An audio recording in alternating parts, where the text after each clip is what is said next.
Anti corruption Sargodha ने खुशाब में कार्रवाई करके कब्जा माफिया से 6 करोड़ 5-4 लाख रुपए मालियत के कमर्शियल सरकारी अराजी वागरा करवा कर सरकार की तहवील में दिलवा दी। Asma Ejaz Cheema regional director anti corruption Sargodha की निगरानी में कब्जा माफिया के खिलाफ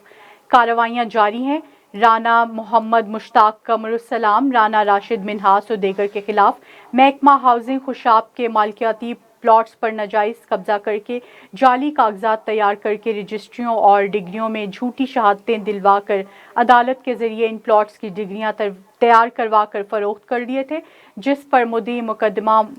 मलिक उमर हयात की दरख्वास्त पर बाद inquiry regional director anti corruption Sargodha के हुक्म पर मुल्जिमान के खिलाफ मुकदमा नंबर 8/2018 थाना एंटी करप्शन खुशाब में दर्ज किया गया था। मुकदमे की तफ्तीश के दौरान ये बात सामने आई कि मुल्जिमान ने महकमा हाउसिंग के अफसरानों एहलकारान के साथ मिली भगत करके जालसाजी से मुतअद्दिद प्लॉट्स पर नाजायज कब्जा करके वहां पर तामीरात की हुई है, जिस पर Asma Ejaz Cheema regional director anti corruption Sargodha के हुक्म पर Atif Shaukat assistant director anti corruption Khushab ने जिली इंतजामिया के हमरा ऑपरेशन किया था।